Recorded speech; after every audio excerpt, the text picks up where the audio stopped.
to ban the export of wheat. It is obviously the decision of the Indian government to decide what it wishes to do. Such actions, restrictions actions, protective actions are being discouraged through forums like the multilateral meeting that we held today. Of course, at a time of shortage and at a time of distress, we all must work together to meet the needs of those who can't meet their food security targets. As far as our meeting with the Italian foreign minister yesterday, I must say it was very positive. Italian foreign minister was extremely impressive. Pakistan and Italy enjoy good relations, and we discussed a whole host of topics, including enhancing trade cooperation between the two countries. Italy has long had a focus on food security, so we will indeed see where we can assist each other on that issue as well.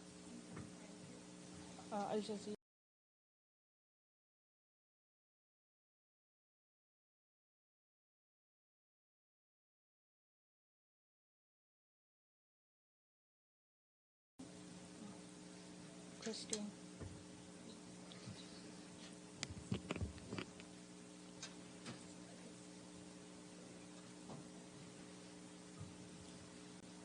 So sorry, jammed in the holder there. You've talked about the struggles with food shortages in your own country. Can you talk about what Pakistan is doing to address wheat shortages in particular? It's been reported that Russia offered your former prime minister discounts on wheat. I know you met with Secretary Blinken yesterday. Has the West offered to help on that front as well? As far as Pakistan's issue with the sort of food shortage, wheat shortage, we are as we have not been able to meet our wheat production targets for a whole host of reasons, Pakistan is looking to procure wheat from wherever it can at the best rates possible. But we believe that this is a short-term remedy, and we need to invest in medium to long-term remedies to address the situation. In my country, if we're facing food security, water insecurity, and energy insecurity issues, we indeed believe that a large part of that, a large contributing factor, are global geopolitical events and our geographical location. But at the same time, we have to take concrete measures to mitigate the effects and impacts of climate change, to preserve the use of water, to move away from flood irrigation and other such outdated techniques, to increase our water infrastructure and incentivize our farmers for domestic production. I actually believe Pakistani farmers can meet not only our domestic needs for wheat, but also could provide that wheat to the world if they were encouraged and supported in the right way, and if governments work to reduce their input costs at a time of high inflation. We could really we could do our own bit to support food security challenges and issues. As far as my interaction with foreign ministers over here, we've really focused on enhancing trade relations. My party and myself and the new unity government believe in that our sort of foreign policy motto is trade over aid, and that is exactly what we're emphasizing on.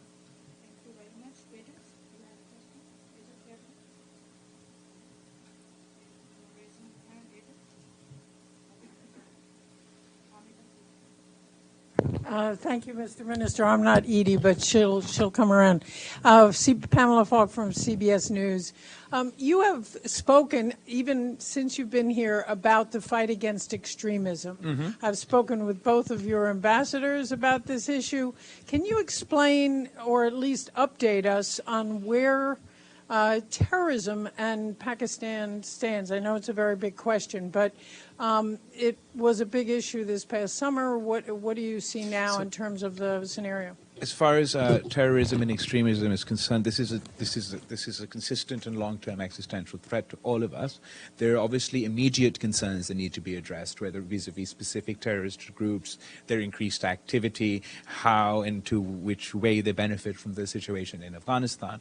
But as far as our country's long-term approach is concerned, that needs a lot of political ownership and consensus and investment in across the board, where we not only fight the sort of militant component, the kinetic component of this conflict, but we also the ideological component, and we fight the narrative component. Pakistan has a national action plan that is all-encompassing.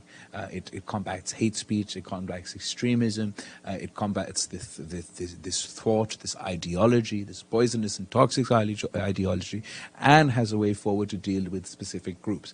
Unfortunately, despite having this plan being born of consensus, it hasn't been owned and implemented in the way it should have been by the previous government, and I would certainly emphasize on the new government, of which I am a part, that we fully own the National Action Plan and implement it, walk the walk, walk the walk that we talk about to ensure the safety not only of future generations in Pakistan, but also in the international world. Thank you so much. Michelle? Thank you. Thank you. Thank you, Minister. Michelle Nichols from Reuters.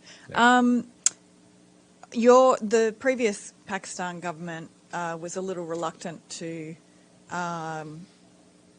condemn or join a chorus of international governments condemning Putin for his invasion of Ukraine. What is your government's assessment of what Russia has done in Ukraine? And then on a bilateral level, ties between Pakistan and the United States. What challenges do you see in that relationship, and can they be overcome? Thank you. There's no sea change in Pakistan foreign policy between the previous administration and now. We do, of course, have a more nuanced foreign policy, but as far as this particular issue is concerned, Pakistan is in favor of peace. We, from our own perspective and our own experience, have just seen how after decades of conflict in Afghanistan, how ultimately dialogue and diplomacy were the path to a conclusion. And our case before the world, made it today at the UN Security Council, is just that, is to learn from our experience and deploy the tools of dialogue and diplomacy now to help pursue a peaceful resolution for this conflict. We believe that this and other conflicts around the world serve to exacerbate issues, distract us from existential threats like climate change or even a global pandemic, which we are experiencing at the moment. It's not over. So that is our sort of our primary message. Pakistan, despite having limited resources, has done whatever it can within a humanitarian crisis, within a humanitarian context. We have been leaders in advocating for humanitarian aid in Afghanistan and chipping in our part over there. We've also, despite our limited resources, been providing humanitarian assistance to the people of Ukraine. So while our foreign policy is more nuanced, there's no sea change in our approach. Your second question was more... Oh, okay. So on the bilateral front, we absolutely believe that engagement with everyone and consistent engagement is important, regardless of events and ground realities.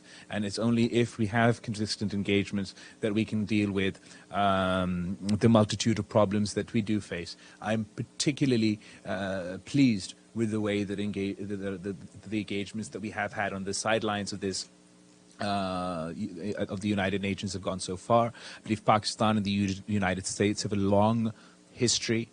We have a deep, meaningful relationship that has a people-to-people side, a government-to-government side, a business-to-business side, but there's a lot more potential to unlock over there. And we would like to pivot away from a transactory relationship, a one-point agenda relationship, to a more broad based relationship with a particular emphasis on trade, with a particular, I'm particularly pleased with my conversations with Secretary of State Blinken on enhancing trade in the agriculture sector, in the energy sector, in the tech and IT sector, on the U.S. administration's initiatives on women empowerment, empowering women entrepreneurs. And I look forward to working with the U.S. government in these fields to provide opportunities for Pakistani business and for American entrepreneurs, because I believe that they hold the key to unlocking the true potential of our bilateral relationship.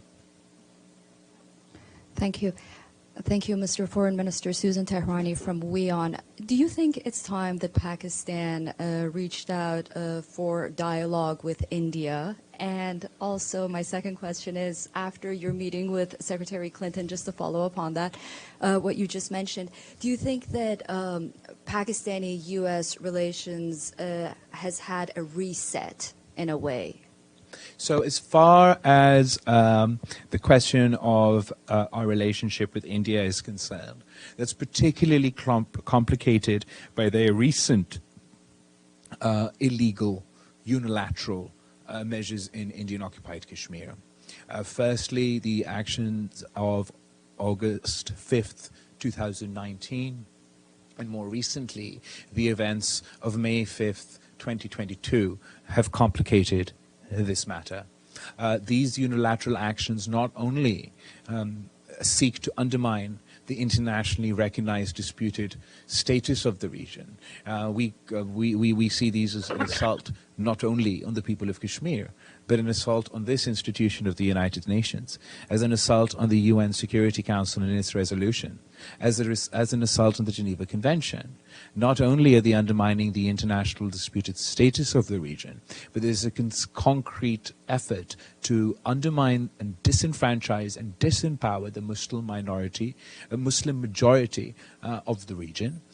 They've illegally allowed for non-Kashmiris to buy property and become residents of Kashmir and dilute the organic population. And more recently, through the May 5th so-called Delimitation Commission, the electoral constituencies of Indian-occupied Jammu and Kashmir have been gerrymandered to artificially inflate the non-Muslim minority and convert the Muslim majority into a minority. So such actions make it very difficult for us to hold a dialogue with the country who is implementing a racist policy in Indian-occupied Jammu and Kashmir and are not abiding by the resolutions of the United Nations and international norms and international rules-based order.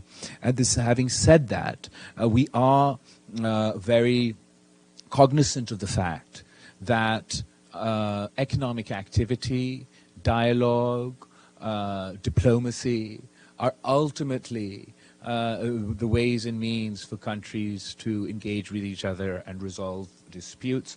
I just note that particularly at the moment, given this aggressive, hostile behavior, the practical space for that happening is very limited.